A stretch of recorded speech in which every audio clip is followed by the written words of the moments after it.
am I not to shine as brightly as I possibly can be? Who am I not to be the hot girl? Who am I not to be the shiny, stupendous, phenomenal woman? I don't want you to be at the end of your life and think that and have these massive regrets. I want you to shine so bright that people, they don't have to just put sunglasses on. They have to put on those weird glasses that we wear during the eclipse where they're like, don't look at the sun or it's going to make you blind. That's what I want for you. That's the end goal. This is Your Kick-Ass Life Podcast, episode number 321. This is the Your Kick-Ass Life Podcast with Andrea Owen, a no BS guide to self-help and badassery. Because ladies, let's face it, life's too short for it to not kick ass. And here's your host, the girl who serves it up straight with a side of crazy, Andrea Owen. Hey there, ass kickers. Welcome to another episode of the podcast. I am so glad that you are here.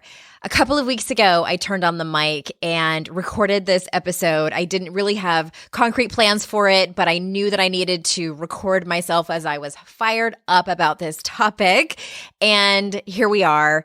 There was an opening one week and I was like, all right, I'm going to give this to people because I truly, truly feel like this is something that so many of us struggle with, the fear of outshining. I'm going to go into much more detail in a little bit. This is also something I am going to write about in my next book, titled To Be Determined.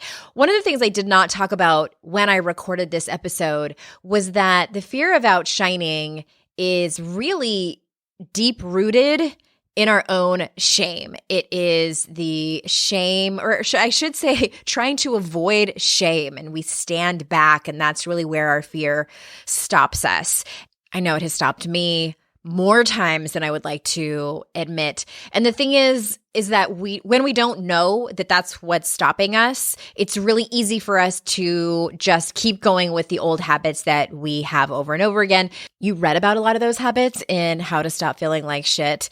And in the mentorship, which is open for applications right now, I will teach you the steps of shame resilience, which translates to better coping mechanisms. Because we do all these things, we stand in fear because we're afraid of outshining. We isolate, we numb out, we perfect, we people please, all of these things to try to avoid shame. That's really kind of like the secret underground thing that's dwelling inside of your body, inside of your mind.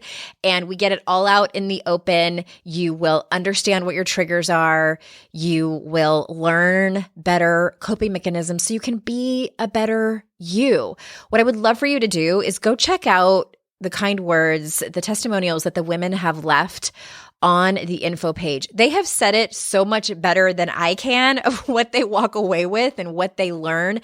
A few of them have just given me these testimonials and it's a year out. So a year later of them taking the program, they wrote these to me and I'm just filled with tears of how it's still helping them in their life and the things that they walked away with even this long after. So it's yourkickasslife.com/mentorship.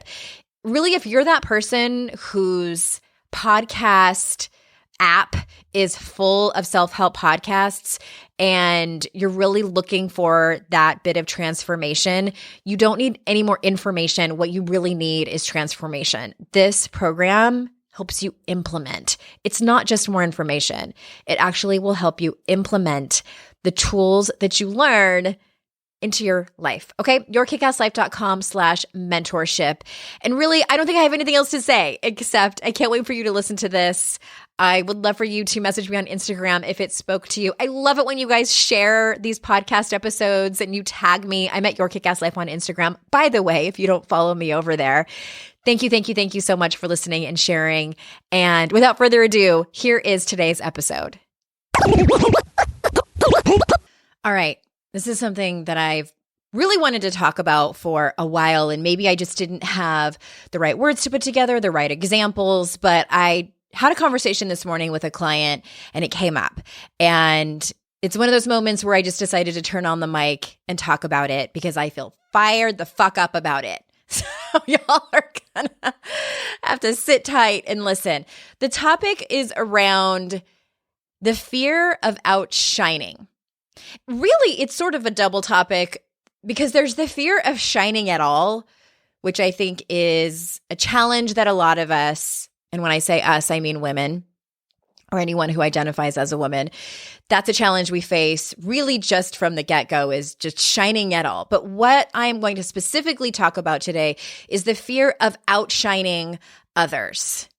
And this comes up in one of my favorite books of all time, The Big Leap by Gay Hendricks. And this is one of the very few books I have both the audiobook and the physical copy of it. I love this book so much. It's a pretty quick read, and that link will be in the show notes. If you want to grab a copy, I recommend it to really everyone who will listen to me.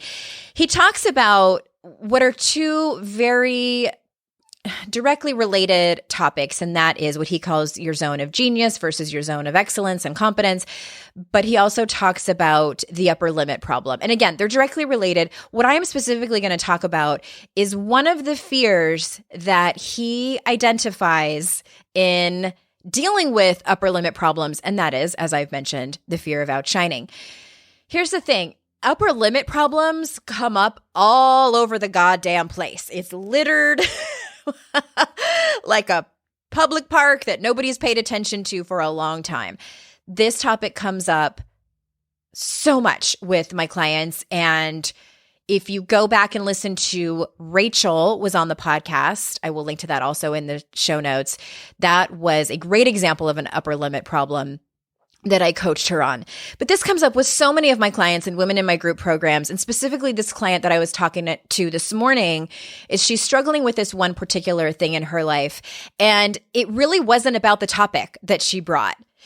You know, and we could have strategized, and I could have given her assignments to hold her accountable to take action on this particular thing that she wanted to accomplish. But during our coaching conversation, what we both realized, what it really wasn't about the thing that she was failing to take action on, it was her fear of outshining. That is really 75 to 80% of the issue, and it's really not about the taking action. All right, so let me kind of back up a little bit. What does that actually mean, the fear of outshining? And before I even really get too far into this, let me back up. I'm just doing all kinds of backing up here. I was rereading that section in the book, in The Big Leap, and he does give some great examples, but the book is really for everyone. It's for all people. And I was reading it and I was like, these are not great examples for my people, because I'm going to just say it. I feel like this is especially a problem for women. We are brought up in a culture where we are taught, and it's typically implicitly taught, to not outshine other people. Because if we do that, we are making them uncomfortable. We are showing off. We are not doing what we're supposed to be doing, which is putting everyone's comfort before ours, taking care of everyone, making sure everyone is okay, certainly making sure that everybody likes us. It's one of the biggest crimes of the world to be disliked, to be out of this box of conformity that has been put on us. And I'm not saying that men don't have their own boxes of conformity that our culture and society have put on them, certainly. But again, I know that the vast majority of my audience is women, and that's why I'm talking to y'all. One of the other things, too, that's interesting about this is it's not just that we fear outshining people because we might make them uncomfortable. It's also because we are afraid of people feeling threatened by us. That is also another crime that we dare not commit. I know, as someone who identifies as having a big personality, and I know that not everybody is like this, but I know that there is a decent amount of you listening who are similar to me. Maybe you are gregarious, maybe you have a loud voice and loud laugh, you have an outgoing personality, and I have been told, not as much as I've gotten older, but definitely when I was younger, I have been told that I'm intimidating. I have been told several times by people who've gotten to know me, they've said, I thought you were such a bitch before I got to know you. So it's obviously something that I'm putting out there where people were feeling intimidated by me, were feeling just uncomfortable. And hearing that, I was deeply apologetic and definitely didn't want to come across that way. So I specifically tried to tone myself down, to make sure people around me, I would read the room a lot. And if I felt like I was getting really excited about something and felt very much in my Andrea-ness, that I would look around the room to gauge people's reactions, to gauge their body language, to gauge how they were looking at me and looking at each other. And then I would behave according to that. And that breaks my fucking heart to think back on the amount of energy that I spent worrying how I was coming across, worrying that people were thinking that I was too loud, that I was too boisterous, that I was taking up too much space. This is the crime that we dare not commit. Am I right? All right, I'm like clutching my pad of paper here. I'm so fired up about this. Here's the thing. I want this to be helpful for you. And again, like it, even if you don't have a loud, gregarious personality like mine, I know that there are other ways that you have probably felt that you might be making other people uncomfortable. I also think a lot of women do this with their intelligence. They are brilliant. They are very smart and they excel academically. And that might be an area that they are afraid to outshine people. Maybe it was their siblings. Maybe it was their friends. Who knows? I'm certain that the vast majority of you listening can pinpoint somewhere in your life where you have felt uncomfortable and felt like you better not outshine anybody else, that you need to tone it down in some way or another. So I think the first thing in order to help this, because I don't want to just sit here on my soapbox and yell about this all day long. I want to help you with this. And the very first thing is the obvious. Identify where you are doing this now, today in your life. Maybe some of you do it at work. Maybe you are in a work meeting and you have an idea and you're afraid to raise your hand because you're always the first person to raise your hand and give an idea and brainstorm. And you're like, maybe I should give somebody else a chance. But nobody else is raising their hand anyway. And you're like, I'm just going to see if somebody else raises their hand, even though I have this fantastic idea. Or maybe I should give this idea to my coworker and see if they want to be the ones to volunteer it. Are you doing things like that? Are you not taking credit for things that really are something that you did at work? Or someone gives you a compliment on something and you make sure you tell that person 5 other people that helped you with it, even though all they did was went and got the copies off the copier or something like that. What is it at work that you're doing where you are afraid of outshining, so you are not fully showing up for fear that you will make people feel threatened by you, or you will make them uncomfortable, or you will make them dislike you? Where are you doing this perhaps with your appearance? Do you guys watch the show Schitt's Creek? I have been obsessed with that show since it first came out. I was an early adopter of Schitt's Creek, and I feel like I need to get credit for that because it felt like this underground thing that nobody knew about, which I am so happy that they are getting all the notoriety that they deserve. But one of the characters, played by the brilliant Catherine O'Hara, her name is Moira Rose, and she was formerly a wealthy woman that somehow managed to keep a lot of the clothes that she had from her former life. They end up losing all their money. And she wears these wigs. She has this collection of wigs, and her clothes are just eccentric, I guess I would describe them. And she goes to this party where she's 1,000% overdressed in this gold lame dress with this giant bow on the front of it. And people are kind of staring at her, and people are kind of making comments about it. She does not give a shit it. Like the shoes that she wears, the wigs, her makeup. She's always in like a smoky eye.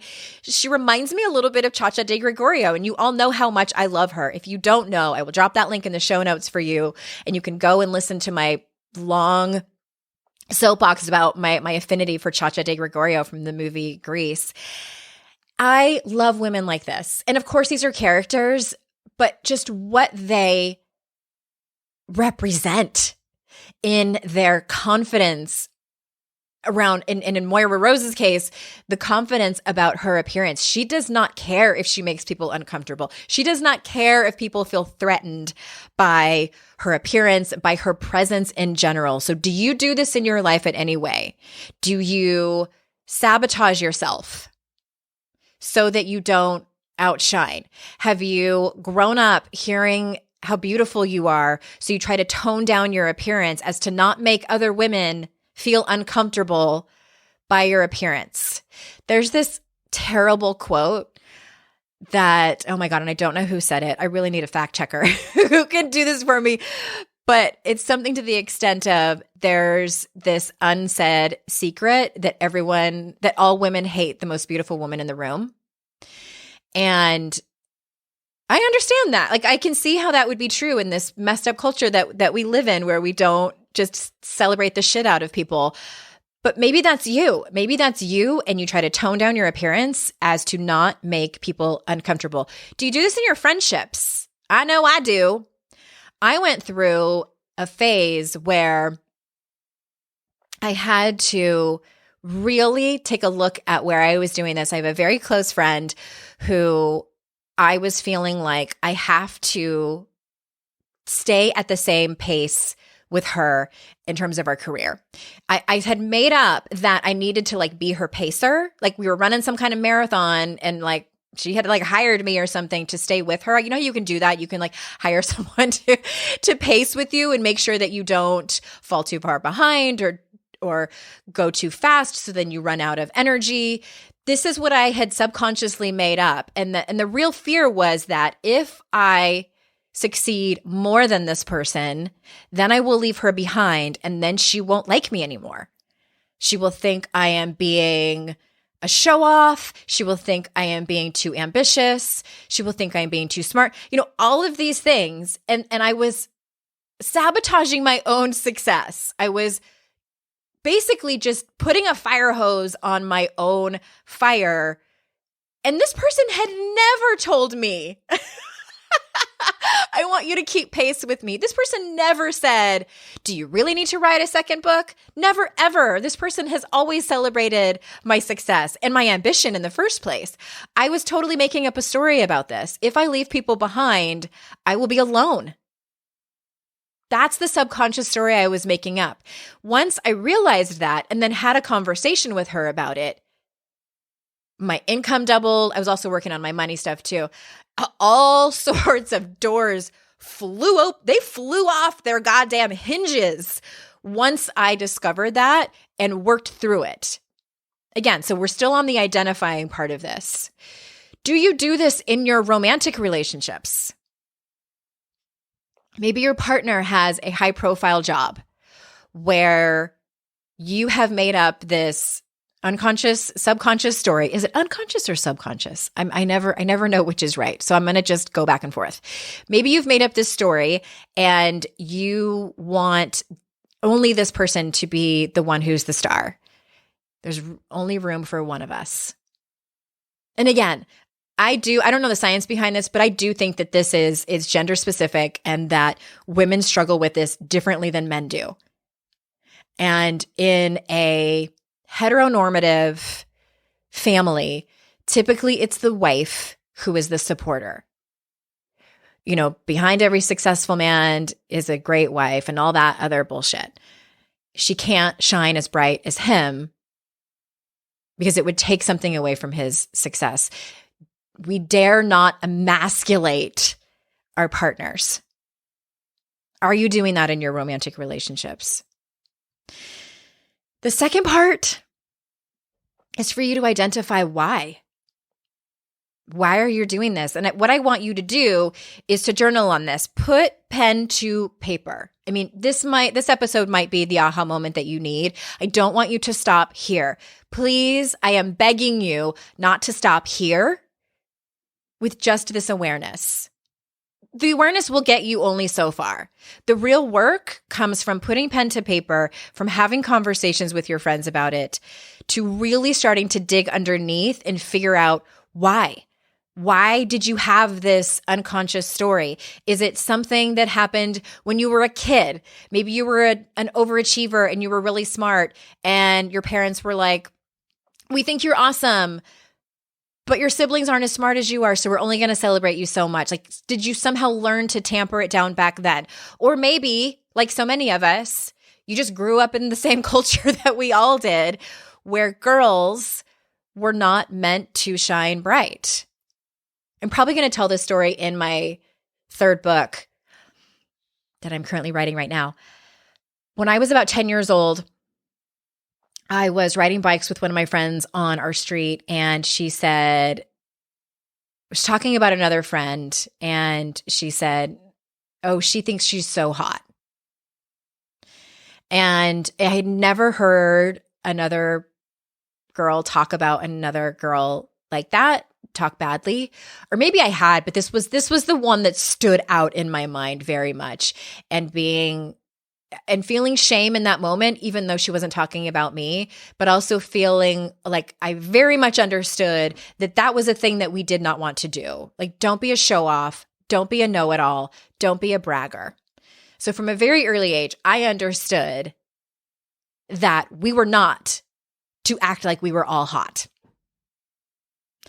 And that shit stays with you. These small stories live in us and can seem innocuous all by themselves. But when you add that on to the mountain of messaging that we get through our lifetime, through the conditioning that tells us we need to act and behave a certain way, that outcome manifests at work, it manifests in our friendships, it manifests even just naming our goals, it manifests how we speak about ourselves in our heads and to other people, it manifests in our romantic relationships, everywhere. So the more you know it, the more intimate you get with these stories, the better you are at unraveling them and creating new ones. And let me just say a quick sidebar here. This is going to take a minute. I don't know how old you are listening to this. You could be 25, you could be 65, or somewhere in between. But you have had many years of conditioning this way. And it really doesn't matter if you are on the older spectrum. You can still 100% unravel these stories and create new ones in your life. And it is not going to be linear. I'm just going to say that right now. And this is what I was talking about to my client this morning. It's not just going to be like, oh, I figured it out. I'm going to create a new story and I'm going to be on this trajectory to knowing that I'm the fucking hot girl and it's all going to be great. Watch me now. No, you're going to have some setbacks. You're going to be like, didn't I already work on this 5 years ago? It's never linear. It is messy. But the more you know, the better off you are in being able to untangle this and figure out how you want to be, how you want to behave, how you want to think, how you want to just show up in the world as your best version of yourself. So the why, that's what I want you to put pen to paper. Are there any stories that you remember from your childhood that have shaped this? And when you put them down, you might think that's ridiculous. So my client said, I make up a story that there's only so much shininess to go around. And it's like a pizza. You know, I always say it's like a pizza. Everybody gets a slice, and I don't want to take anybody else's slice. If there's any left over for me, I might have some, but there probably won't be any left over. And I would rather it go to all those people that I love and care about. So I'm just going to stay back here and hide and be really dim and not shine. This will keep me safe. This will keep everyone else comfortable in this zone, in this comfort zone that I am so used to, even though at the end it feels like shit, even though at the end of the day, at the end of your life, I should say, you're going to look back and say, God damn it. I wish I would have just thrown that in the garbage. I wish I would have worked on that. Who am I not to shine as brightly as I possibly can be? Who am I not to be the hot girl? Who am I not to be the shiny, stupendous, phenomenal woman? I don't want you to be at the end of your life and think that and have these massive regrets.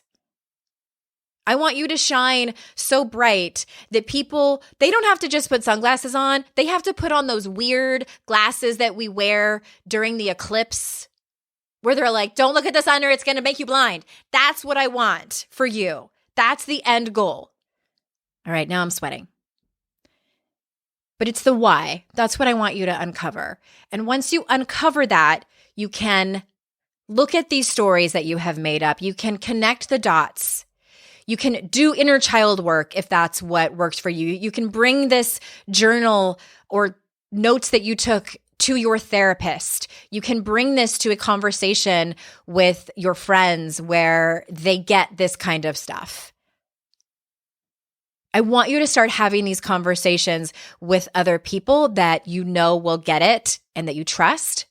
And I want you to start having this conversation with yourself. Because the world needs more shiny women. It does.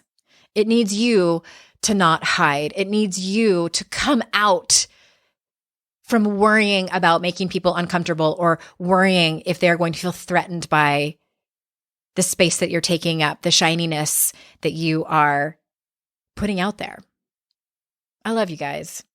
I love y'all, and I'm glad that I sat down to turn on the mic because I was feeling super fired up about it, and I never want to walk away from one of those moments because it always tells me that I have something to share with you. So let me know what you think. Please send me I love getting your DMs on Instagram where you share the podcast episode and put a little comment in there and say, like, this one spoke to me. Love that Andrea gets on her soapbox. I love those. And you know I always reply to those. That is me replying, by the way. So thank you so much for that. I really, really appreciate your shares on Instagram and Facebook and all of the places.